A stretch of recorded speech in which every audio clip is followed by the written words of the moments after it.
దేవుని నామానికి మహిమ ఘనత ప్రభావములు కలుగుగాక. ఈ సమయంలో దేవుడు గతించినటువంటి దినములన్నీ కూడా కాపాడి మరొక పరిశుద్ధ దినమందు దేవుడు మనం నడిపించాను కాబట్టి దేవునికి కృతజ్ఞతాస్తుతులు తెలియజేసుకుంటున్నాను. అలాగే చేరవేసినటువంటి మీ అందరికీ ప్రభువైన యేసుక్రీస్తు నామములో వందనాలు తెలియజేస్తున్నాను. పరిశుద్ధాత్మ అనేటువంటి అంశంలో తనను గతించిన ఆదివారము అది మనం ధ్యానం చేసుకున్నాము. ఈ సమయంలో పరిశుద్ధాత్మ యొక్క వివరణ మనం ఆలోచన చేస్తున్నప్పుడు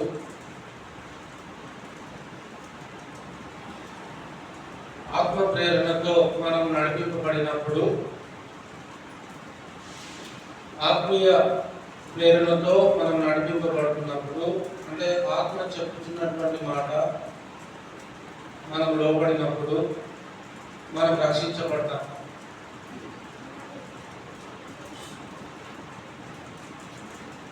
నోవహు కాలంలో దేవుడు ఆత్మరూపిగా వారి దగ్గరికి వెళ్ళడము మనం చూస్తాం. మొదటి పేతురు పత్రిక 3వ అధ్యాయము 19-21 వచ్చిన మొదటి పేతురు పత్రిక 3వ అధ్యాయము 19 నుండి 21 వచనాలు. దేవుని దీర్ఘశాంతము ఇంకా కనిపెట్టి చూపినప్పుడు పూర్వము నోవహు దినములలో ఓడ సిద్ధపరచుకుండగా అవిధేయులైన వారి యొద్దకు, అనగా చెరలో ఉన్న ఆత్మల యొద్దకు ఆయన ఆత్మరూపిగానే వెళ్ళి వారికి ప్రకటించారు. ఆ ఓడలో కొందరు, అనగా 8 మంది నీటి ద్వారా రక్షణ పొందిరి. దానికి సాదృశ్యమైన బాప్తిజము ఇప్పుడు మిమ్మల్ని రక్షించుచున్నది. అదేమనగా శరీర మాలిన్యము తీసివేయట కాదు, కానీ యేసుక్రీస్తు పునరుద్ధాన మూలముగా దేవుని విషయము నిర్మలమైన మనస్సాక్షినిచ్చు ప్రత్యుత్తరమే. ఇక్కడ పూర్వము నోవహు దినములలో ఓడ సిద్ధపరచుతుండగా ఆయన, అనగా దేవుడు ఆత్మరూపిగా వారి యొద్దకు వెళ్ళడము మనం ఇక్కడ చూస్తా ఉన్నాం. ఆత్మ ప్రేరణకు లోబడుట ద్వారా రక్షణ నోవహు ద్వారా మనం దీన్ని చూస్తా ఉన్నాం. ఆత్మీయంగా దేవుడు మనతో మాట్లాడుతున్నప్పుడు తన మాటలకు మనం లోబడుతూ ఆయన మాటలకు విధేయత మనం ఎప్పుడైతే చూపిస్తున్నామో అక్కడ దేవుడు మనల్ని రక్షించడానికి అవకాశం అనేది ఖచ్చితంగా ఉంటుంది. దేవుడు మనల్ని రక్షించాలి అంటే ఆయన ఆత్మ నడిపింపులో మనము నడవలసినటువంటి వారమే ఉండాలి. ఆత్మ నడిపింపు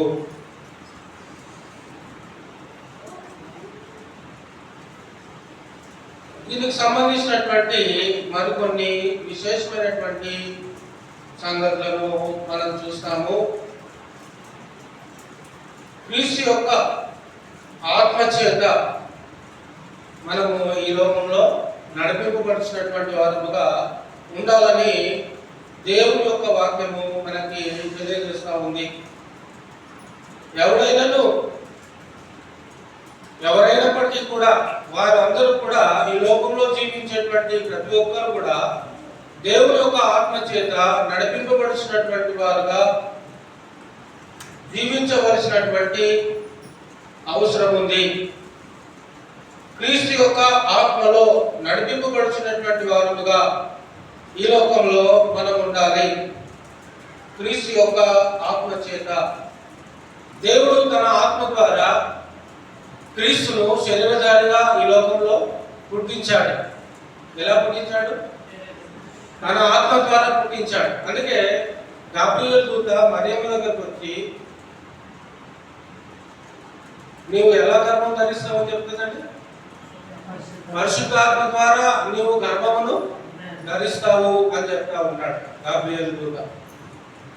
అంటే క్రీస్తు శరీరధారిగా ఈ లోకానికి రావడానికి ఆ ఆత్మ అయినటువంటి దేవుడు ఏం చేస్తున్నాడు అంటే శరీరాకారముగా క్రీస్తును ఈ లోకంలో జీవింపజేశాడు. అంటే క్రీస్తు అంతకుముందు లేడా అంటే లేడు అని కాదు, అంతకుముందు కూడా ఆయన ఉన్నాడు, కానీ శరీరధారిగా లేడు. అంతకుముందు ఆయన ఎలా ఉన్నాడు అంటే దేవుడుగా ఉన్నాడు, దేవుని వద్ద ఉన్నాడు, దేవుని వద్ద ఉన్నాడు, దేవుడుగా ఉన్నాడు, ఆత్మగా ఉన్నాడు. కానీ లోకానికి వచ్చినప్పుడు ఆయన శరీరధారిగా ఈ లోకంలోనికి వస్తా ఉన్నాడు.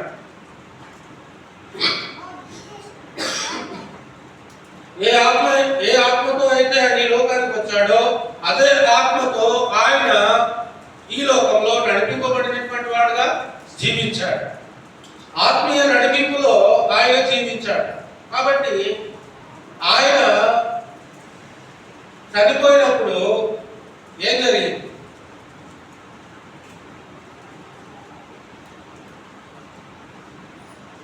క్రీస్తు చనిపోయినప్పుడు ఏం జరిగింది?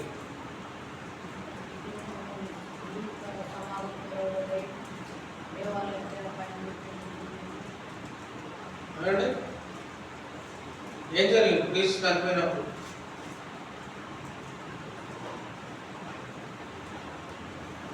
మీకు జరగలేదా?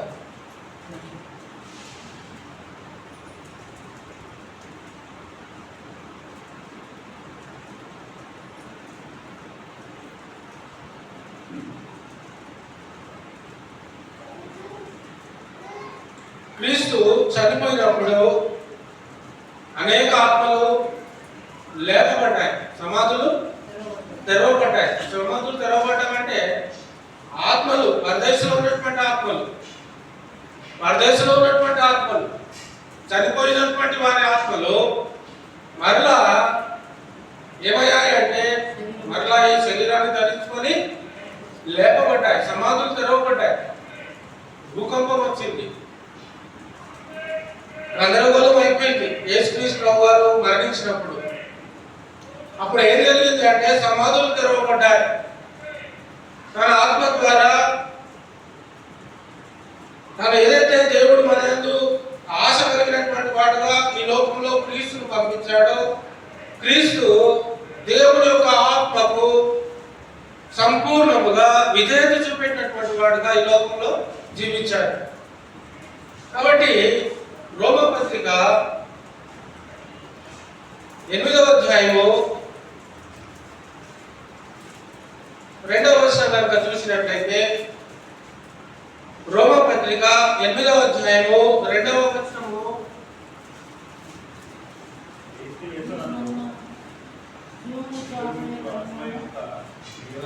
క్రీస్తు యేసునందు జీవమునిచ్చు ఆత్మ యొక్క నియమము పాప మరణముల నియమముల నుండి నన్ను విడిపించను. ఇక్కడ ఆత్మ ఏం చేస్తుంది? జీవమునిచ్చేటువంటి ఆత్మ ఏం చేస్తుంది అంటే క్రీస్తు యేసునందు ఆ జీవమునిచ్చేటువంటి ఆ పరిస్థితి ఈ లోకంలో ఉన్నటువంటి వారికి క్రీస్తు యేసునందు మాత్రమే ఆ ఆత్మ ఈ లోకంలో ఉన్నటువంటి వారందరికీ ఏమిస్తుంది అంటే జీవమును ఇస్తుంది. అందుకే యేసుక్రీస్తు ఏమంటాడు అంటే నేనే మార్గమును, నేనే సత్యమును, నేనే జీవమును.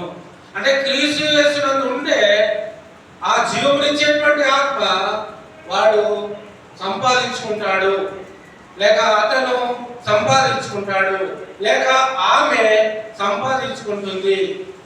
ఎలా సంపాదించుకుంటుంది అంటే క్రీస్తు యేసునందు మాత్రమే దేవుని యొక్క ఆత్మను సంపాదించుకునేటువంటి అవకాశాన్ని దేవుడు మనకి ఇస్తూ ఉన్నాడు.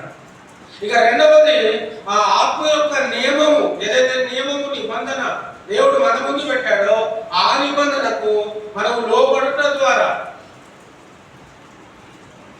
దేవుని యొక్క నిబంధనకు మనం లోబడుట ద్వారా దేవుడు మనల్ని రక్షిస్తాడు, దేవుడు మనల్ని కాపాడతాడు, దేవుడు మనల్ని ఆశీర్వదిస్తాడు. ఇది కండిషన్. దేవుడు అందరినీ కాపాడుతున్నాడు లోకంలో. ఏమండి?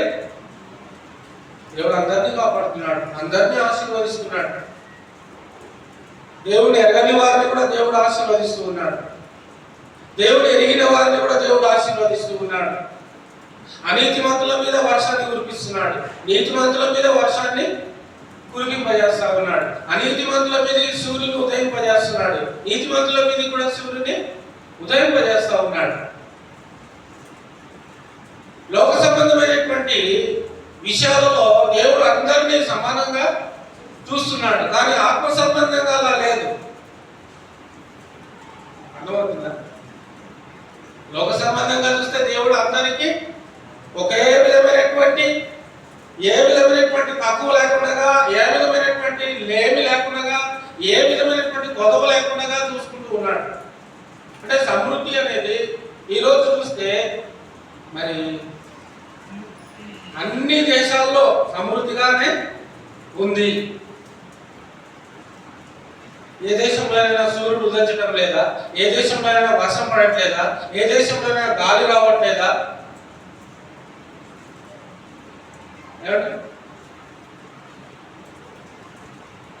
ఆలోచన చేసినప్పుడు దేవుడు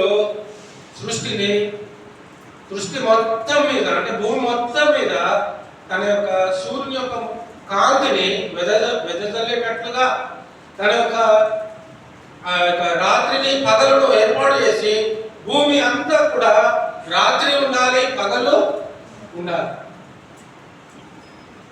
భూమి గుండ్రంగా ఉంది, కానీ సగ భాగమేమో దినం ఉంది, సగ భాగమేమో రాత్రి. ఇప్పుడు ఒక పక్కనేమో వెలుగు ఉంది, ఇంకో పక్క ఏముంది అంటే భూమికి చీకటి. ఇంకో పక్క ఉన్నటువంటి దేశ సభ్యులు ఏం చేస్తున్నారు ఇప్పుడు అంటే నిద్రపోతున్నారు. మనమేమో మేలుకుంటాం, మనం నిద్రపోయినప్పుడు వాళ్ళు మేలుకుంటాం. అంతేనా? Europe countries. ఎందుకు నేను ఈ విషయాలు చెప్తున్నాను అంటే, దేవుని యొక్క ఆత్మ ప్రేరణను బట్టి, దేవుని యొక్క ఆత్మ నడిపింపును బట్టి ఆత్మ సంబంధమైనటువంటి వారు జీవించాలి అనేటువంటిది దేవుడు ఆలోచన చేస్తా ఉన్నాడు. లోకము తనంతట తాను మరి ముందుకు కొనసాగింపబడేటట్లుగా దేవుడు దానిని ఆ విధంగా డిజైనింగ్ చేశాడు. నిజంగా దేవుడు గొప్ప ఇంజనీర్ అని చెప్పుకోవచ్చు. ఇంజనీర్ ఒక్కటే కాదు, ఆయన క్రియేటర్ అని కూడా చెప్పుకోవచ్చు. ఆయన క్రియేటరే, ఇంకా చెప్పుకోవడమే ఉంది. కానీ ఆయన సృష్టికర్త. ఎంత గొప్ప సృష్టికర్త అంటే, భూమి కనకతాలుగా తిరిగేటట్టుగా దేవుడు దాన్ని ప్లాన్ చేసి అలా పెట్టాడు. సూర్యుడిని కూడా ఎక్కడ ఉండాలో అక్కడే దానిని స్థిరపరిచాడు. అలాగే చంద్రుడిని కూడా అంతే, అలాగే నక్షత్రాలు కూడా అంతే. ఇన్ని వేల సంవత్సరాల నుంచి సృష్టి తన పనిని తాను జరిగించుకుంటూ దేవుని యొక్క మాట మీద, తన యొక్క మాట మీద సృష్టిని మరి దేవుని యొక్క మాటకు విధేయత చూపిస్తుంది అనేటువంటి విషయాన్ని మనం సృష్టిని చూసినప్పుడు తెలుస్తుంది. కానీ ఆయన స్వరూపంలో ఉన్నటువంటి మనము, ఆయన పోలికలో ఉన్నటువంటి మనము, ఆయన ఆత్మ ప్రేరణతో ఈ లోకంలో మనం జీవిస్తున్నప్పుడు ఖచ్చితంగా ఆయన మనకి కావలసినటువంటి మరి సకల సంపదను, అనగా ఆత్మ సంబంధమైనటువంటి సంపదను ఆయన అనుగ్రహిస్తాడు. రోమపత్రిక 8వ అధ్యాయం 2వ వచనంలో, క్రీస్తు యేసునందు జీవమునిచ్చు ఆత్మ యొక్క నియమము పాప మరణం నుండి మనల్ని ఏం చేస్తుంది అంటే విడిపిస్తుంది.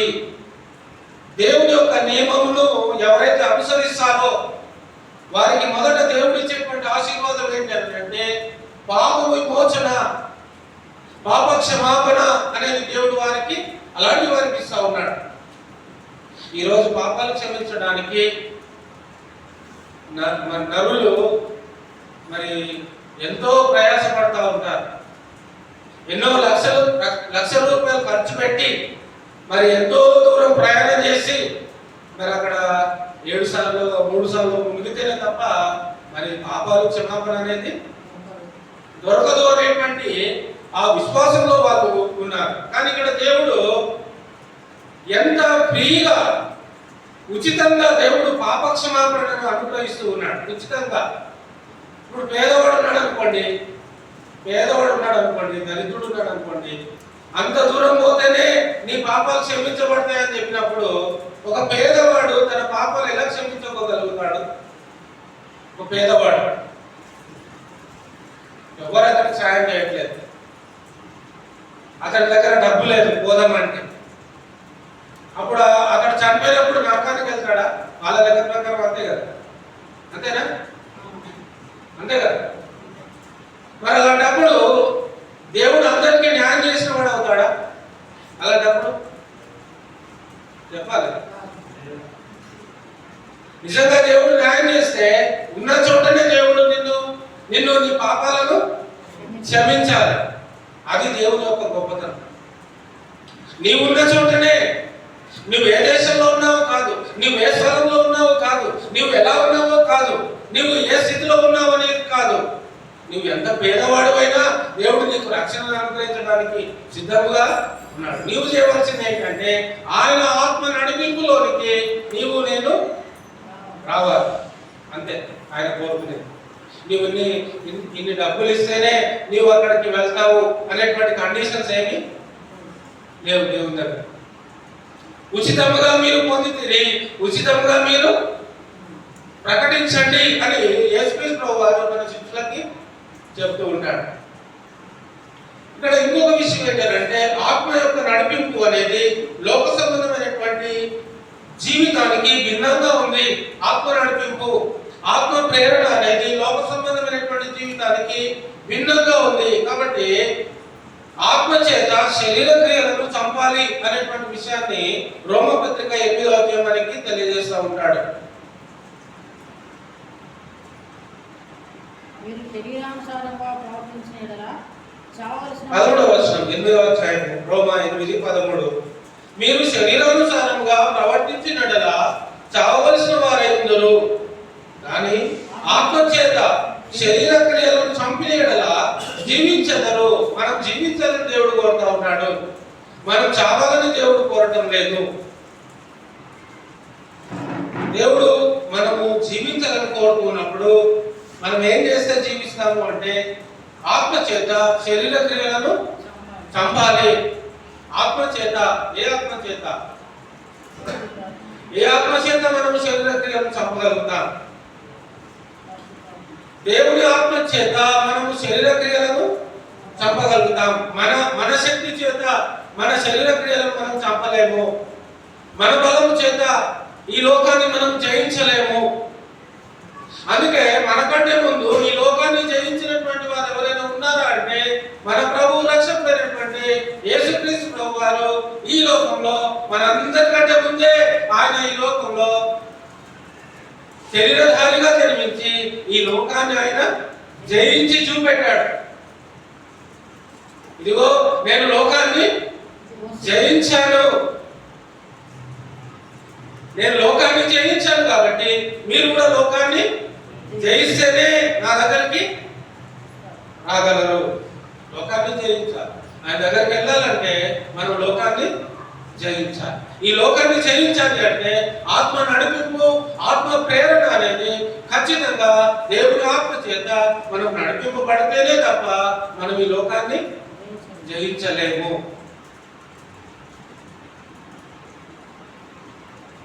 కాబట్టి పూర్వం నోవాహు ఆ ఓడను కట్టేటప్పుడు దేవుడు ఆత్మరూపిగానే మరి నోవాహు దగ్గరికి వెళ్ళినప్పుడు ఆ సువార్త వారికి ప్రకటింపబడినప్పుడు వారంతా కూడా ఆ సువార్తకు వాళ్ళు లోబడ్డారు, విధేయత చూపెట్టారు. ఆత్మ నడిపింపులో వారు నడవడానికి ఇష్టపడ్డారు. ఆ ఆత్మ ప్రేరణతో పలకబడినటువంటి ఆ మాటలకు వారు సంపూర్ణంగా విధేయత చూపెట్టారు. ఎన్ని సంవత్సరాలు చూపెట్టారు విధేయత? మొదటి పేతురు పత్రిక 3వ అధ్యాయము 19-20-21 వచనాల్లో పూర్వం నోవాహు దినములలో కూడా సిద్ధపరచుచుండగా అవి చేయలేని వారితో కనుక చెరలో ఉన్న ఆత్మలతో కనుక ఆత్మరూపిగానే వెళ్ళి వారికి ప్రకటించను. ఆ ఓడలో కొందరు అనగా 8 మంది నీటి ద్వారా రక్షణ పొందిరి. వారికి సువార్త ప్రకటింపబడింది. ఆత్మ ద్వారా వారికి సువార్త ప్రకటింపబడింది. ఆత్మ అయినటువంటి దేవుడు వారికి సువార్తను ప్రకటించాడు. ఆత్మ అయినటువంటి దేవుడు వారికి దేవుడి గురించినటువంటి బోధని తెలియజేశాడు. ఎప్పుడైతే మరి నోవహు తన కుటుంబం అంతా కూడా ఎప్పుడైతే ఆ యొక్క సువార్త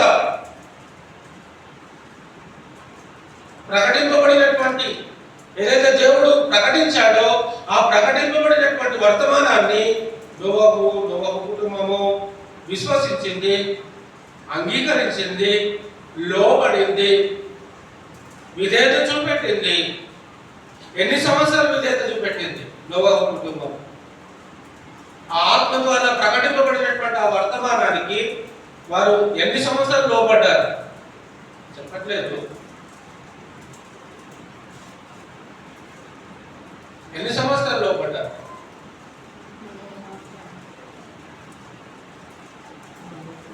120 సంవత్సరాలు. నోవహు పడవ కట్టడానికి పట్టినటువంటి కాలం, నోవహు పడవని కట్టినటువంటి కాలం ఎంత అంటే 120 సంవత్సరాలు. అంటే దేవుడు ఆత్మ ద్వారా వారికి తెలియపరచబడినటువంటి మాటను నెరవేర్చడానికి, దానికి లోబడటానికి నోవహుకి 120 సంవత్సరాల కాలము బట్టి లోబడ్డాడు. ఆ 120 సంవత్సరాలు లోబడ్డాడు. 120 సంవత్సరాలు దేవుని మాటను బట్టి ఆయన లోబడ్డాడు. కాబట్టి దేవుని మాట ప్రకారంగానే దేవుడు ఏం చేయాలి? ఇప్పుడు నోవహును అంటే ఏం చేయాలి? బ్రతికించాలి. లోబడ్డాడు కాబట్టి బ్రతికించాలి, అంతే కదా. ఒకవేళ నోవహు లోపడకుండా ఆ పడవ కట్టకుండా ఉంటే దేవుడు నోవహును కాపాడేవాడా? అందరితో పాటు నోవహు కూడా ఆ జలప్రలయంలో చనిపోయేవాడు. నోవహు కుటుంబం కూడా చనిపోయేది. కానీ దేవుడు నోవహు కుటుంబాన్ని కాపాడడానికి బలమైనటువంటి కారణం ఏంటి అంటే ఆయన ఆత్మ ద్వారా ప్రేరేపింపబడి పలకబడినటువంటి వర్తమానాన్ని నోవహు దానికి తల వంచాడు. తన కుటుంబం అంతా కూడా తల వంచింది. తన కుటుంబం అంతా కూడా దేవుడి యొక్క ఆత్మ ద్వారా బయలుపరచబడినటువంటి మాటకి విధేయత చూపెట్టారు. 120 సంవత్సరాలు అంటే మామూలు మాటలు కాదు. ఏమంటే 120 సంవత్సరాలు, ఇది నిజం. మరి ఇన్ని సంవత్సరాలు ఆ పడవను కట్టేటువంటి సమయమే అంత పట్టింది. అంత కాలము దేవుని మాట మీదనే వాళ్ళు ఆధారపడి మరి విధేయత చూపించినట్టుగా మనం ఆ కుటుంబాన్ని చూస్తా ఉన్నాం. అందుకనే దేవుడు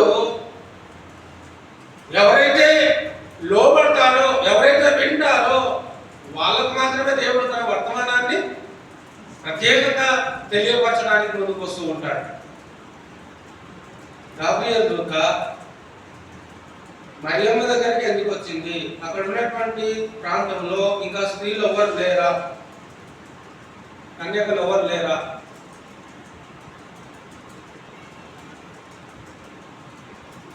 లేరా?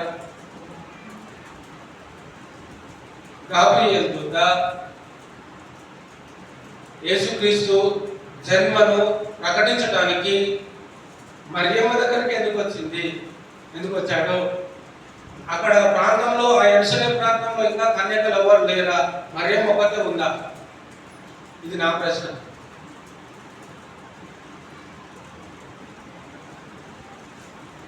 ఏమండి?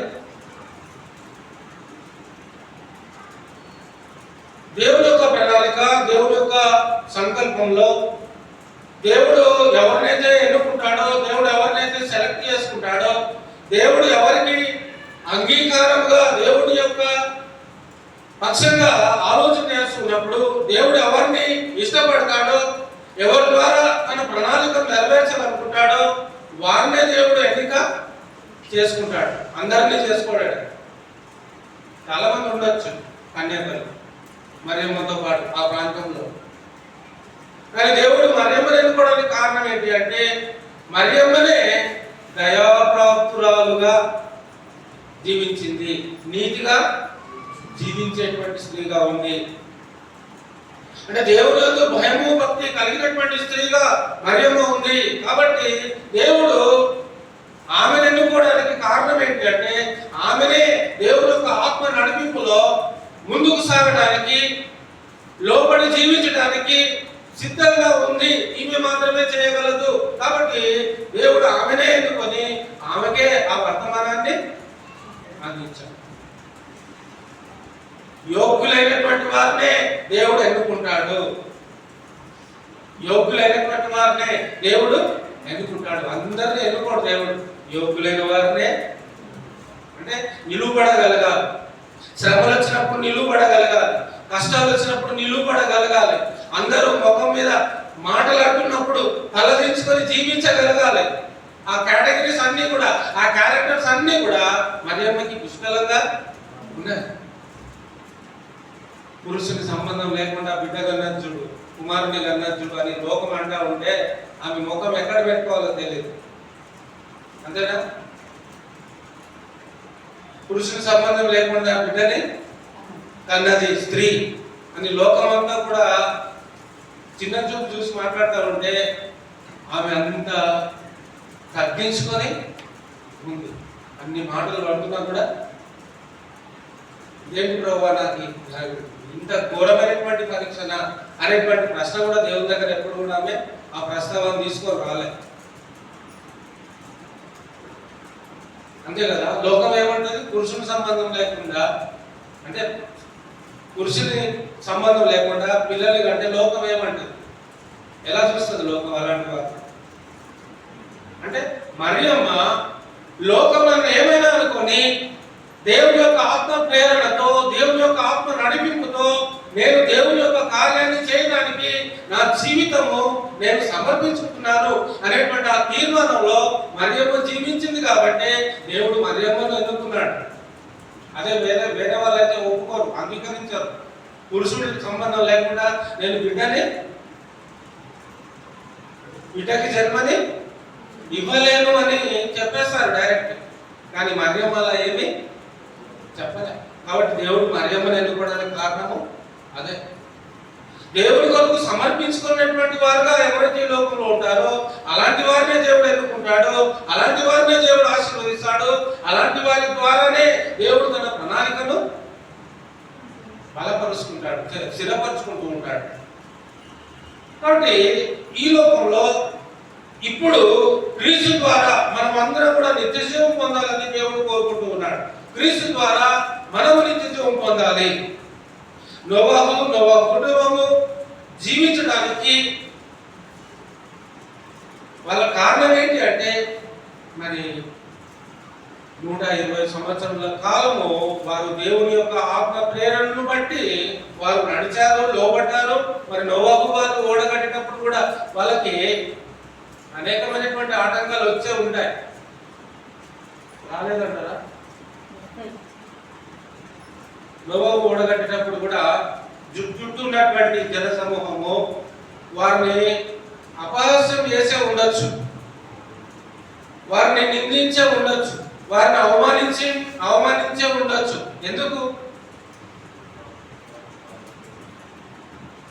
ఎందుకు నిందించి ఉండొచ్చు, ఎందుకు వారిని అవమానించి ఉండొచ్చు అంటే అప్పటి వరకు కూడా నేల మీద వర్షం అంటే ఏంటి ఎవరికి తెలియదు. కానీ నోవాహు ఏం చేస్తున్నాడు? ఎప్పుడు కనబడినటువంటి వర్షం ఏదో వస్తుందట, అది కూడా ఆకాశం నుండి వస్తుందట, జలప్రలయం వస్తుందట. లోకంలో ఇప్పటి వరకు కూడా మేము వర్షాన్ని, ఆ జలప్రలయాన్ని ఇప్పటి వరకు కూడా మా తాతల కాలం నుంచి కూడా వర్షం అంటే ఏంటో మాకు తెలియదు, మేము చూడనటువంటిది, మాకు తెలియనటువంటిది, ఏదో కొత్త విషయాన్ని ఈయన మాకు చెప్తున్నాడు అని అపహాస్యము చేశారు. కానీ నోవాహు మాత్రము ఎన్ని వ్యతిరేకతలు వచ్చినా కూడా 120 సంవత్సరాలు ఆ అవమానాన్ని ఆయన, ఆ కుటుంబం అంతా కూడా సహించింది, ఓర్చుకుంది. అందరూ దూషించినటువంటి వారే, అందరూ వ్యతిరేకించినటువంటి వారే, అందరూ తక్కువ చేసి మాట్లాడినటువంటి వాళ్ళే. కానీ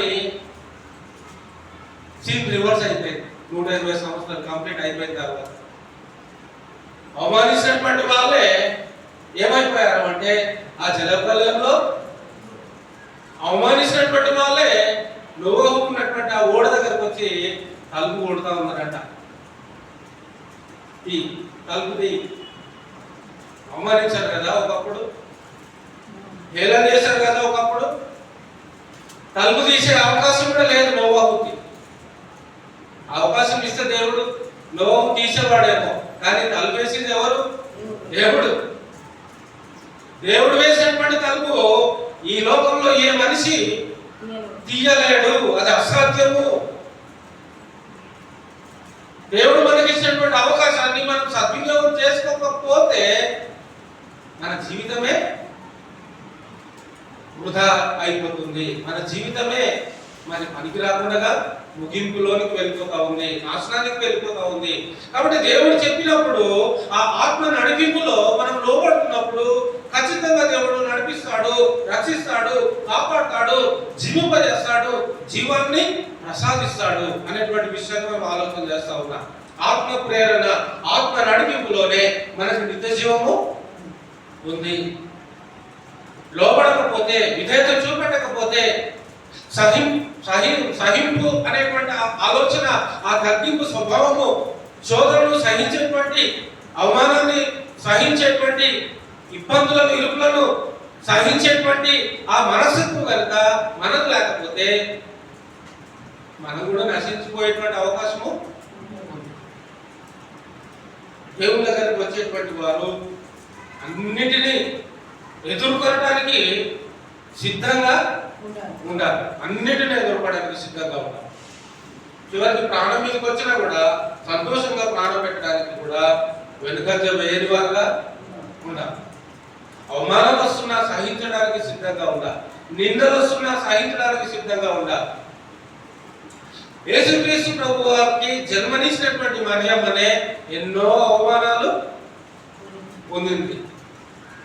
ఎన్నో ఇబ్బందికరమైనటువంటి మాటలను, వినబడినటువంటి మాటలను, అంటే వినకూడనటువంటి మాటలను ఆమె చెవులో వినాల్సి వచ్చింది.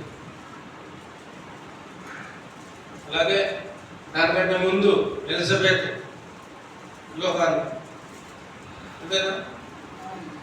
ఎలిజబెత్, యోహాను వారు కూడా పాపము, ఆమె ఎలిజబెత్ కూడా కొట్టాలే. ఎలిజబెత్ జకర్యా కొట్టాలే. కాబట్టి లోకమంతా కూడా నిందిస్తా ఉంది, లోకమంతా కూడా అవమానిస్తా ఉంది. నువ్వు గొడ్రాలు, నీకు పిల్లలు లేరు. ఎన్నో సంవత్సరాల నుంచి దేవునికి ప్రార్థన చేస్తా ఉంది ఎలిజబెత్. ఎన్ని సంవత్సరాలు ప్రార్థన చేసిందండి? మామూలుగా పిల్లలు లేరు అని ఎప్పుడు కన్ఫర్మ్ అవుతుంది?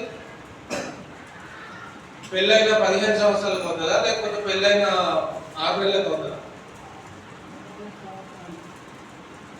పిల్లలు కలగట్లేదు అని ఎప్పటి నుంచి మనకి తెలుస్తుంది అంటే పెళ్ళైన 6 మంత్స్, పెళ్ళైన 1 ఇయర్కి తెలిసిపోతాం. అంటే జకర్యా ఎలిజబెత్లకి వివాహం అయింది, కానీ వాళ్ళకి పిల్లలు లేరు. కానీ వాళ్ళకి ఏమొచ్చింది? వృద్ధాప్యం వచ్చేసింది. ఎప్పుడొచ్చింది? వృద్ధాప్యం వచ్చేసింది. అంటే పెళ్ళైనప్పటి నుంచి సుమారుగా వృద్ధాప్యం వరకు కూడా వాళ్ళు దేవునికి ప్రార్థన చేస్తూనే ఉన్నారు. దేవునికి ప్రార్థన చేస్తూనే ఉన్నారు. పిల్లలు ఇవ్వాలి అంటే అది ఎవరి వశము? పిల్లలు ఇవ్వాలి అంటే అది ఎవరి వశము? అంటే దేవుని వశము. పిల్లలను దేవుడే ఇవ్వగలడు. సృష్టికర్త అయినటువంటి దేవుడే నీకు పిల్లలను ఇవ్వగలడు. లోకమంతా కూడా అవమానించి సంతోషం. జకర్యా ఎలిజబెత్ జీవితంలో సంతోషం ఎక్కువ అనుభవించారా, అవమానాలు ఎక్కువ అనుభవించారా? జకర్యా వాళ్ళ జీవితంలో సంతోషం ఎక్కువ అనుభవించారా, అవమానాలు ఎక్కువ అనుభవించారా? ఎక్కువ సంవత్సరాలు అవమానాలు ఎక్కువ వాళ్ళు భరించారు. జకర్యా మామూలు వ్యక్తి కూడా కాదు, ఆయన యాజకుడు దేవుని యొక్క మందిరంలో దేవుని పనులను జరిగించేటువంటి వాడు. ఎన్నో అవమానాలను పొందుతూ ఉన్నాడు. అంటే వ్యక్తిగతంగా దేవుడు అతనికి సంతానము ఇవ్వలేదు. లోకమంతా కూడా ఏమంటుంది? ఎలిజబెత్ను అంటే గొడ్రాలుగా పిలుస్తుంది. పిలుస్తావు. ఇంకా వెనక్కి వెళ్తే అన్న కనబడుతుంది మనకి. ఏమండి అన్న, ఇంకా అన్న కూడా అలాంటి అవమానాలనే పొంది అందరు గొడ్రాలు గొడ్రాలు గొడ్రాలు అంటా ఉంటే దేవుని దగ్గరకు వచ్చి ఎన్నో సందర్భాలు దేవుని దగ్గరకు వచ్చి ప్రార్థన చేసింది. ఉపవాస ప్రార్థన చేసిండొచ్చు, రాత్రి మొదలు ప్రార్థన చేసిండొచ్చు, దేవుడు వినే వరకు నేను ప్రార్థన చేస్తూనే ఉంటా అనేటువంటి ఆ తీర్మానంలో ఆమె ఉండొచ్చు. ఏదేమైనప్పటికీ కూడా దేవుడు అన్న ప్రార్థన విన్నాడు, దేవుడు ఎలిజబెత్ ప్రార్థన విన్నాడు. వారికి సమయం వచ్చినప్పుడు దేవుడు వారి గర్భాన్ని తెరిచాడు, వారికి గర్భఫలాన్ని ఇచ్చాడు. చెప్పాలనుకుంటున్నటువంటి విషయం ఏంటంటే ఆత్మ ప్రేరణతో నడిపింపబడుతున్నటువంటి సమయంలో వస్తూ ఉన్నటువంటి ఆటంకాలను నిలదొక్కున్నప్పుడు, వస్తూ ఉన్నటువంటి వ్యతిరేకతలను భరిస్తూ ఉన్నప్పుడు, దేవుని విషయమైనటువంటి ప్రేరణలో ముందుకు కొనసాగింపబడుతూ ఉన్నప్పుడు దేవుడే మరి ధైర్యపరిచేటువంటి వాడుగా, వెన్నంటూ ఉండి అండగా ఉండేటువంటి వాడుగా, ఓదార్చేటువంటి వాడుగా, నడిపించేటువంటి వాడుగా అటు సహాయం దేవుడు చేస్తాడు. ఇక ఇశ్రాయేలు విషయంలో మనం ఆలోచన చేస్తే దాదాపు 400 సంవత్సరాలు, ఎన్ని వందల సంవత్సరాలు అండి? 400 సంవత్సరాలు ఫరో యొక్క బానిసత్వంలో ఇశ్రాయేలు నలిగిపోయారు. 400 సంవత్సరాలు అంటే ఎన్ని తరాలు?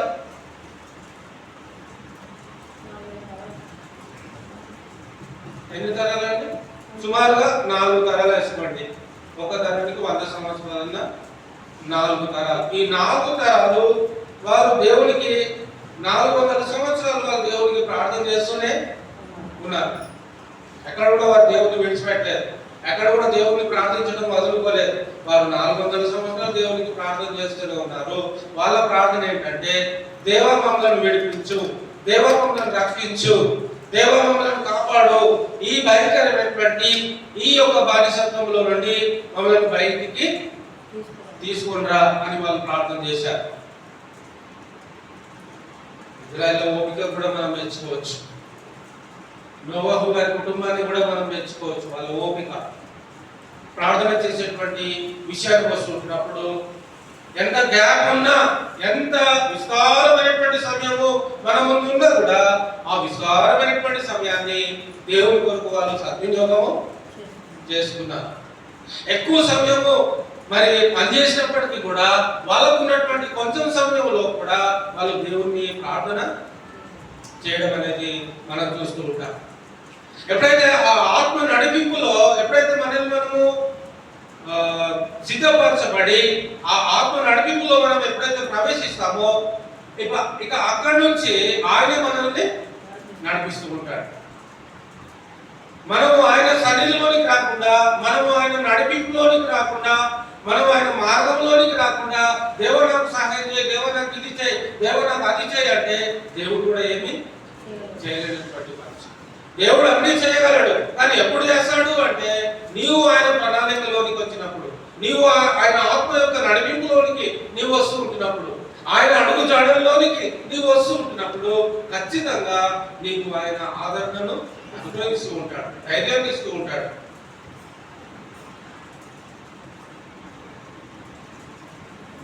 తర్వాత మనం గమనించినట్లయితే 1 కొరింథీ పత్రిక 6వ అధ్యాయం 11వ వచనము, 1 కొరింథీ పత్రిక 6వ అధ్యాయం 11వ వచనం అండి.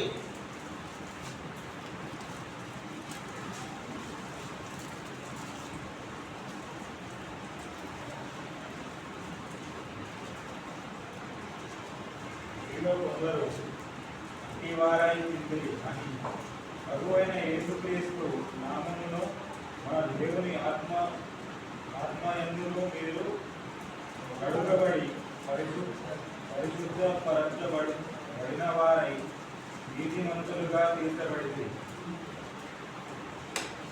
1 కొరింథీ 6:11. ఇక్కడ ఏమంటున్నాడు అంటే మీలో కొందరు అట్టివారై ఉండిరి.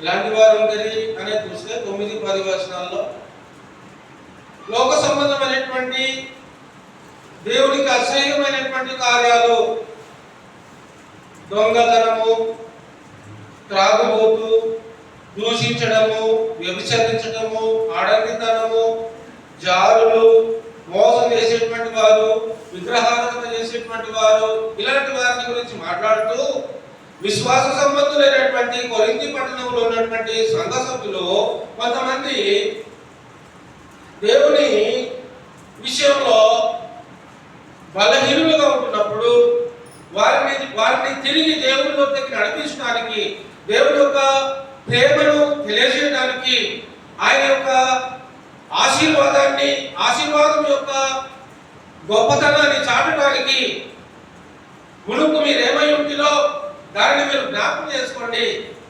ఇప్పుడు మీరు దేవుళ్ళలోకి వచ్చారు కాబట్టి జాగ్రత్తగా మీరు జీవించవలసినటువంటి అవసరము ఉంది. మిమ్మల్ని మీరు కాపాడుకోవాలి అంటే మునుపు జీవించినటువంటి విధానమును మీరు విడిచిపెట్టవలసినటువంటి అవసరత ఉంది. మునుపు జీవించినటువంటి జీవితమును విడిచిపెట్టి నూతన సంబంధమైనటువంటి ఆత్మ సంబంధమైనటువంటి జీవితమును మీరు జీవించవలసినటువంటి అవసరం ఉంది. మీలో కొందరు అట్టివారే ఉంటుంది కానీ ప్రభువైన యేసుక్రీస్తు నామమును అంటూ ఉన్నాడు. ప్రభువైన యేసుక్రీస్తు నామమును మన దేవుని ఆత్మయందును అంటున్నాడు. ఆయన నామమందు ప్లస్ ఆయన ఆత్మయందు మీరు కడగబడి అంటున్నాడు. అంటే మనము కడగబడాలి అంటే మనకి ఒక నామం అవసరం ఉంది.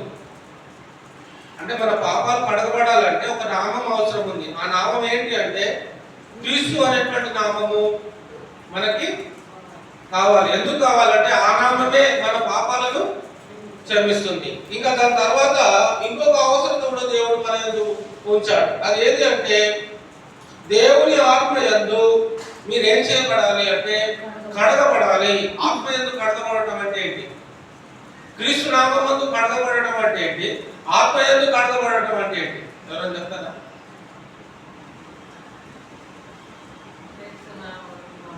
క్రీస్తు నామమందు కడగబడటము ప్లస్ ఆత్మయందు కడగబడటం, అంతేనా? క్రీస్తు నామములను మన దేవుని ఆత్మయందును మీరు కడగబడి.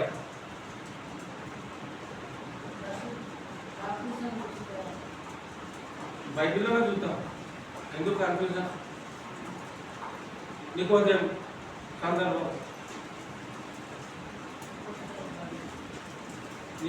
సందర్భాన్ని మనం చూద్దాం. యోహాను సువార్త 3వ అధ్యాయం. యోహాను సువార్త 3వ అధ్యాయం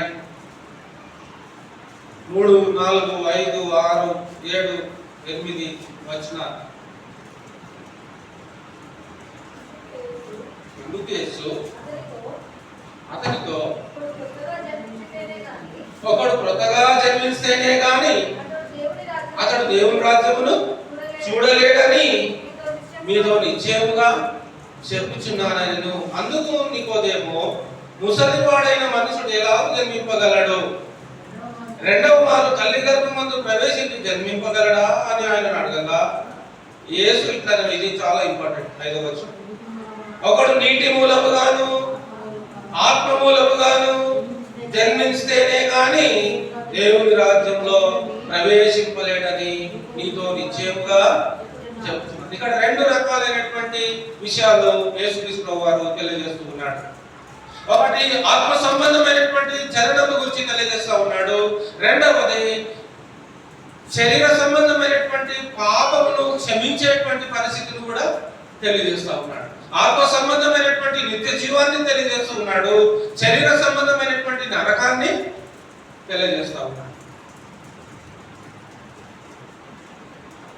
క్రీస్తు నామమును బట్టి మనము కడగబడాలి అంటే నీటి మూలముగా కడగబడాలి అంటే బాప్తిజము. నీటి బాప్తిజమే క్రీస్తు నామములో జరిగించవలసినటువంటి కార్యక్రమము. అందుకే పేతురు ఏం చేస్తాడు? అపోస్తలుల 2వ అధ్యాయం 38వ వచనంలో ఏమంటాడు? ఏ నామంలో బాప్తిసం తీసుకోమంటాడు? పేతురు అపోస్తలుల 2:38 వచనంలో. అపోస్తలుల కార్యము 2:38 వచనంలో పేతురు ఏ నామంలో బాప్తిసం ఇస్తున్నాడు వాళ్ళకి? మీరు మారు మనసు పొంది పాప క్షమాపణ నిమిత్తము ప్రతివాడు యేసుక్రీస్తు నామమున బాప్తిస్మము పొందుడి. అప్పుడు మీరు పరిశుద్ధాత్మ వరమును పొందుదురు. ఇక్కడ రెండు కార్యాలు జరుగుతున్నాయి. ఒకటేమో యేసుక్రీస్తు నామములో నీటి బాప్తిసం జరుగుతుంది. రెండవది ఏమవుతుంది అంటే ఆత్మ అనేది ప్రవేశించడం అనేది జరుగుతుంది. అంటే పరిశుద్ధాత్మ వరమును మీరు పొందుదురు అంటే దీని అర్థం ఏంటంటే కొరింథీ పత్రిక 6:11 వచనంలో క్రీస్తు నామమునను మన దేవుని ఆత్మయందును మీరు కడగబడి, నీటి మూలముగా మీరు కడగబడాలి అంటే బాప్తిసం పొందాలి, ప్లస్ క్రీస్తు నామములో మీరు కడగబడాలి అంటే బాప్తిసం పొందాలి నీటి ద్వారా. రెండవది పరిశుద్ధాత్మ అనేటువంటి వరం కూడా మీరు పొందాలి. ఈ రెండు ఉండాలి. పరిశుద్ధాత్మ వరము నీలో నాలో లేకపోతే మనం దేవుని బిడ్డలము కాలేము. పరిశుద్ధాత్మ నీలో నాలో లేదు అంటే మనం దేవుని వారసులము కాదు. మరి పరిశుద్ధాత్మ మనలో ఎలా వస్తాడు?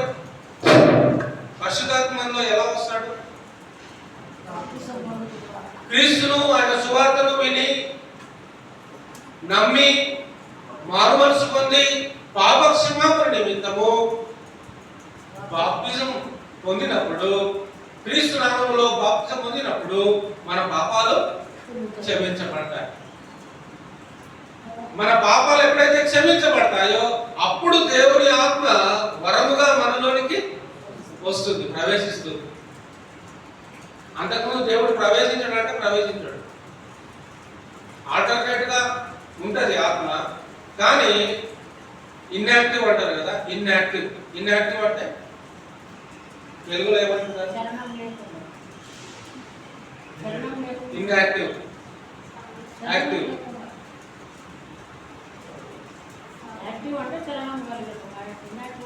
ఇప్పుడు ఫోన్ ఉంటుంది, మన దగ్గర ఫోన్ ఉంటుంది కదా, చలనం లేనటువంటి స్థితి. ఫోన్ ఉన్నప్పుడు ఆ ఫోన్ లో బ్యాటరీ మొత్తం అయిపోయింది అనుకోండి, 0 అయిపోయింది, పడేస్తామా? ఫోన్ పడేస్తామా? ఏం చేస్తాం? ఛార్జింగ్ పెడతాం. ఛార్జింగ్ పెట్టినప్పుడు ఏమవుతుంది? మళ్ళా పవర్ అనేది, అసలు పవర్ అనేది వస్తుంది. అసలు పవర్ వచ్చిన తర్వాత మళ్ళీ ఆ ఛార్జింగ్ అయిపోతా ఉంటుంది, వాడుతూ ఉంటుంది. ఏమవుతుంటది? అయిపోతా ఉన్నప్పుడు మనం ఏం చేస్తుంటాం అంటే దాన్ని మరలా మనం రీఛార్జ్ చేస్తూ ఉంటాం. ఇప్పుడు దేవుడు కూడా మన ఆత్మను ఏం చేస్తున్నాడు అంటే రీఛార్జ్ చేస్తూ ఉన్నాడు. పవర్, తన శక్తిని మనకి అందిస్తూ ఉన్నాడు. ఎప్పుడు అందిస్తూ ఉన్నాడు అంటే నీవు దేవునితో ఎప్పుడు సంబంధం కలిగి ఉంటావో, నీవు దేవునికి ఎప్పుడు ప్రార్థిస్తావో, నీవు దేవుని పనిని ఎప్పుడైతే జరిగిస్తూ ఉంటావో, నీవు దేవుని ఎప్పుడైతే ఆరాధన చేస్తూ ఉంటావో అప్పుడు దేవుడు నిన్ను యాక్టివ్ చేస్తూ ఉంటాడు. అంటే యాక్టివ్ అవ్వడానికి కూడా ఏముండాలి అంటే యోగ్యత ఉండాలి. దేవుని చేత ఆత్మీయంగా మనం యాక్టివ్ అవ్వాలన్నా కూడా యోగ్యత ఉండాలి. ఆ యోగ్యత ఎప్పుడు వస్తుంది అంటే క్రీస్తు నామములో నీటి మూలంగా బాప్తిసం పొందినప్పుడు దేవుని ఆత్మ చేత నడిపింపబడటానికి నీవు యోగ్యతని సంపాదించుకుంటున్నావని.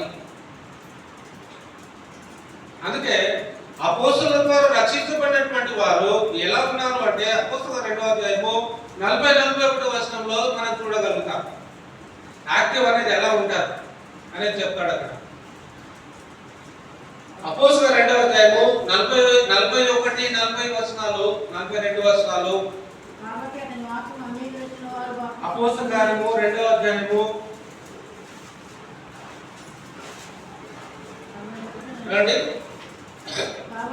41-42. కాబట్టి జాగ్రత్త వినండి. యాక్టివ్, మన ఆత్మను యాక్టివ్ చేసుకోవాలంటే మనం ఏం చేయాలి? కాబట్టి అతని వాక్యం అంగీకరించిన వారు బాప్తిసం పొందిరి. ఆ దినమందు ఇంచుమించు 3000 మంది చేర్చబడిరి. మీరు అపోస్తలుల బోధ యందు సహవాసమందు రొట్టె విరిచిన యందు ప్రార్థన చేయటందును ఎడతెగక ఎందుకు ఎడతెగక ఉండాలి అంటే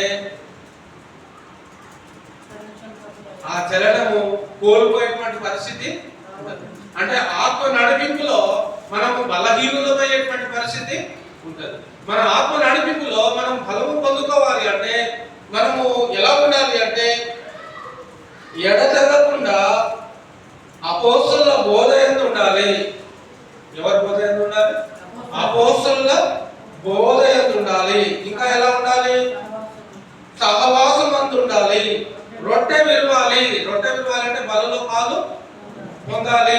ప్రతి ఆదివారం నోటీస్ పాయింట్, అన్ని సంఘాల్లో ప్రతి ఆదివారం బల్ల ఉండదు. అంటే వాళ్ళకి ఏం లేదు, ఆత్మీయంగా యాక్టివ్ లేదు. ఆత్మీయంగా వారికి ఆత్మ సంబంధమైనటువంటి బలము లేదు అని అర్థం. అంతే కదా, వాక్యం ఇస్తున్నటువంటి వివరణ బట్టి మనం ఆలోచన చేస్తే ఆత్మీయంగా మనం దేవునిలో మనకు ఎదగాలి అంటే, నిలువబడగలగాలి అంటే, ఆత్మీయంగా మనం బలపరచబడాలి అంటే ఖచ్చితంగా ప్రతి ఆత్మను మనము సహవాసమందు పాలు పొందాలి. ఓన్లీ సహవాసమే కాదు, రొట్టె విరువబడే సహవాసంలో ఉండాలి ప్రతి ఆదివారము ప్రతి విశ్వాసి. ఇది కండిషన్. అప్పుడే యాక్టివ్గా ఉంటాం. కొన్ని ఫోన్స్ ఫుల్ ఛార్జింగ్ పెట్టి 0 డిగ్రీలో ఫ్రిడ్జ్ లో పెట్టినా కూడా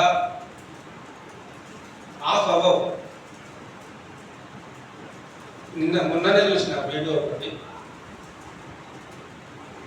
ఫుల్ ఛార్జింగ్ పెట్టి డీప్ ఫ్రిడ్జ్ అంటారు కదా, ఐస్ అయ్యే బ్లాక్ ఫ్రిడ్జ్ లో ఫుల్ ఛార్జింగ్ పెట్టి ఫోన్ పెట్టిన కొన్ని ఫోన్స్ 1% కూడా డౌన్ అవ్వదు, ఆఫ్ అవ్వదు. కొన్ని ఫోన్స్ ఉన్నాయా 24 hours, నాట్ 1 hour, 24 hours. ఎందుకని ఈ విషయాలు చెప్తున్నాను అంటే ఆ పనితనము, ఆ క్రియేటివిటీ అనేది గొప్పది. ఎంతో నాణ్యతతో అది తయారు చేయబడితేనే తప్ప అది నిలువబడలేదు. అంతే కదా, ఎంతో విలువైనటువంటి నాణ్యతతో తయారు చేయబడితేనే అంత స్టిఫ్ గా ఉండలేదు ఏదైనా కూడా.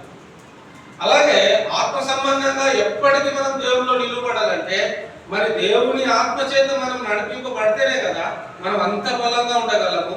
శోధనలు వచ్చినా, ఇరుకులు వచ్చినా, ఇబ్బందులు వచ్చినా, అందుకే మరియమ్మ ఎన్ని ఆటంకాలు వచ్చినా కూడా ఆమె నిలువబడగలిగింది అంటే దేవుడు ఆమెకు అంత శక్తిని ఇచ్చాడు, నిలువబడగలిగేటువంటి శక్తిని ఇచ్చాడు. అంటే ఆమె ఆ తీర్మానంలోకి ఎప్పుడైతే ఆమె వచ్చిందో దేవుడు ఆమెకు సహాయము చేశాడు. అంటే మనము అంగీకరించేటువంటి విధానాన్ని బట్టి దేవుడు తన కార్యాన్ని మన జీవితంలో చేస్తాడు. ఇంకా చెప్పుకుంటూ పోతే ఎగ్జాంపుల్స్ చాలా ఉన్నాయి, నాకు సమయం లేదు. తెలియపరచబడవలసినటువంటి విషయం ఏంటంటే యెషయా గ్రంథము 61వ అధ్యాయము 1వ వచనాన్ని సందర్భంగా మనం చూసుకొని ముగించుకున్నాము. యెషయా గ్రంథము ఇది ఇంకా అయిపోలేదు, వచ్చే వారం కూడా కంటిన్యూషన్ ఉంది. వచ్చే వారం కూడా మనం దీని గురించి ఆలోచన చేద్దాం. యెషయా గ్రంథము 61వ అధ్యాయము 1వ వచనం అండి. యెషయా గ్రంథము 61వ అధ్యాయము 61వ వచనం అండి. 61వ అధ్యాయము 1వ వచనం అండి. ప్రభువు యెహోవా ఆత్మ నా మీదికి వచ్చినది, దీనులకు సువర్తమానము ప్రకటించుటకు యెహోవా నన్ను అభిషేకించెను. నలిగిన హృదయము గల వారిని దృఢపరచుటకు, జాగ్రత్తగా గమనించండి, నలిగిన హృదయము కలిగిన వారిని దృఢపరచుటకును, చెరలో ఉన్న వారికి విడుదలను, బంధింపబడిన వారికి విముక్తిని ప్రకటించుటకును, యెహోవా హితవత్సరమును మన దేవుని ప్రతిదండన దినమును ప్రకటించుటకును, దుఃఖాక్రాంతులందరినీ ఓదార్చుటకును, సియోనులో దుఃఖించు వారిని ఉల్లాస వస్త్రములు ధరింపజేయుటకును, బూడిదకు ప్రతిగా పూదండను, దుఃఖమునకు ప్రతిగా ఆనంద తైలమును, భారభరితమైన ఆత్మకు ప్రతిగా స్తుతి వస్త్రమును వారికి పంపి ఉన్నాడు.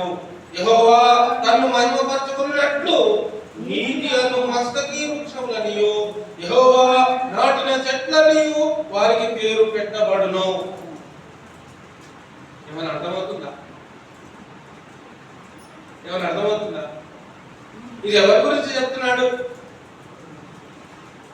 ప్రభువు యెహోవా ఆత్మ నా మీదికి వచ్చి ఉన్నది, దీనిలో వర్తమానం ప్రకటించుటకు యెహోవా నన్ను అభిషేకించెను. ఈ మాటలు ఎవరు మాట్లాడుతున్నారు? ఎవరు మాట్లాడుతున్నాడు ఈ మాటలు? యేసుక్రీస్తు మాట్లాడుతున్నటువంటి మాటలు ఇవి.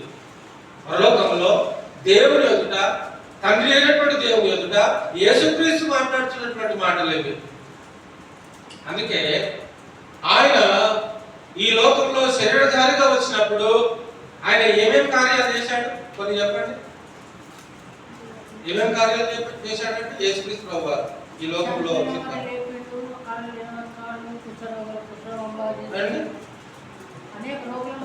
రక్తస్రావం కలిగినటువంటి వారిని బాగు చేశాడు, కుంటి వారిని బాగు చేశాడు, గుడ్డి వారిని బాగు చేశాడు, కుష్ఠరోగం కలిగిన వారిని బాగు చేశాడు, చనిపోయిన వారిని లేపాడు, పేదలను దగ్గరికి తీసుకున్నాడు, ఆహారం లేనటువంటి వారికి 5,000 మందికి ఆహారం పంచాడు, 7,000 మందికి ఆహారం పంచాడు, అది కూడా 5 రొట్టెలు 2 చేపల ద్వారా.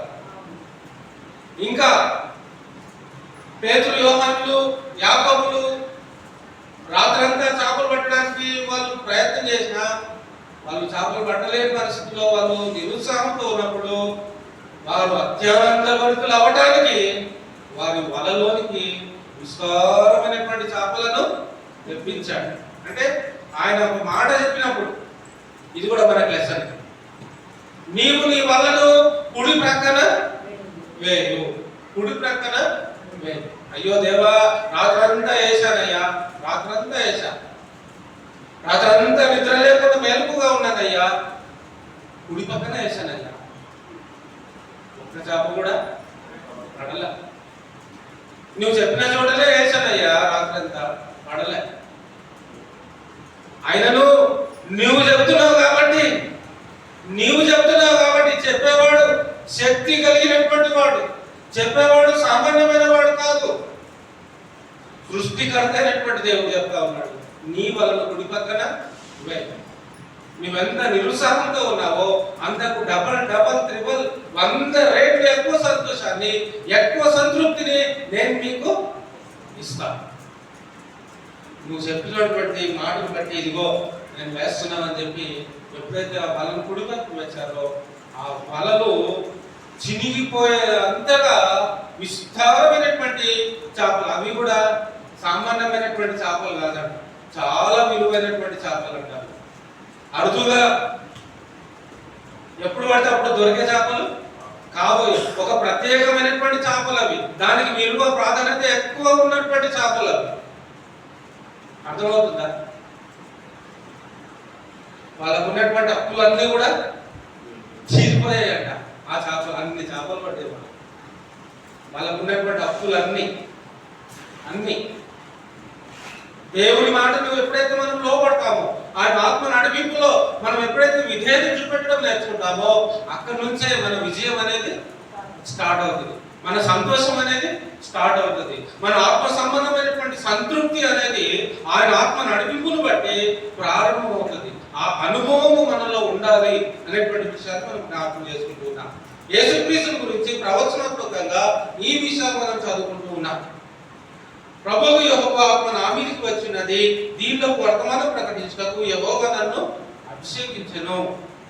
దేవుని ద్వారా అభిషేకించబడినటువంటి వాడు క్రీస్తు. దీనులందరికీ, ఈ లోకంలో ఉన్నటువంటి మానవులందరికీ తన సువార్తను ప్రకటించడానికి దేవుడు యేసుక్రీస్తును ఏర్పాటు చేసుకున్నాడు. యేసుక్రీస్తు ప్రభువారు తండ్రి యొక్క మాటను బట్టి ఈ లోకానికి ఆయన శిబిరధారిగా వచ్చాడు. ఆ ఆత్మ నడిపింపులో, ఆ ఆత్మ యొక్క ప్రోత్సాహంతో, ఆ ఆత్మ యొక్క ఏమంటారంటే ఆత్మ యొక్క నడిపింపులో ఆయన లోకానికి వచ్చాడు. ఆత్మ సంబంధమైనటువంటి జన్మను ఆయన కలిగినటువంటి వాడై ఆ ప్రేరణలోనే, ఆ నడిపింపులోనే తన కార్యాలన్నింటినీ కూడా జరిగించాడు. ఎప్పుడైతే ఆత్మ నడిపింపులో మనం దేవుని కార్యాన్ని జరిగిస్తామో అక్కడ దేవుని నామానికి మహిమ, ఘనత, ప్రభావం అనేది వస్తూ ఉంది. మన ద్వారా దేవుడు ఘనపరచబడాలనుకుంటున్నాడు, మన ద్వారా దేవుడు మహిమపరచబడాలనుకుంటున్నాడు, మన ద్వారా దేవుడు సంతోషపడాలనుకుంటున్నాడు. కాబట్టి మనకు ఏదైతే కావాలో అది దేవుడు మనకి కుమారుడైనటువంటి క్రీస్తు ద్వారా, ఆత్మ ద్వారా దేవుడు మనకి ఇస్తూ ఉన్నాడు. మనం సంపాదించుకుంటున్నామా, మనం కాపాడుకుంటున్నామా, మనం దాన్ని సరిగా వాడుకుంటున్నామా, లేకపోతే మనం దాన్ని దుర్వినియోగము చేసుకుంటున్నామా, అది మన ప్రవర్తన మీద ఆధారపడి ఉంటుంది. కాబట్టి మనం దాన్ని ఎలా సద్వినియోగం చేసుకోవాలి, ఎలా మనం దాన్ని కాపాడుకోవాలి అనేది వచ్చేవారు మనం చూద్దాం. ఓకేనా? వచ్చేవారు ఎలా మనం దాన్ని సద్వినియోగం చేసుకోవాలి, ఎలా మనం దాన్ని కాపాడుకోవాలి. దేవుని ఆత్మ ద్వారా మనము నడిపింపబడుతున్నాం, బాగానే ఉంది. ఆ ఆత్మను మనం నిరంతరము ఎలా మనం దాన్ని కాపాడుకోగలుగుతాం, ఎలా మనం దాన్ని మన ఆత్మను ఎలా దేవుని ఆత్మతో మనము బలపరుచుకుంటాం అనేటువంటి విషయాలు వచ్చే వారం మనం చూద్దాం. ఇంకా కొన్ని విషయాలు ఇక్కడ చెప్పబడ్డాయి, మరికొన్ని విషయాలు వచ్చే వారం మనం ప్రవచిద్దామైతే చూద్దామండి. అందరికి వందనాలు.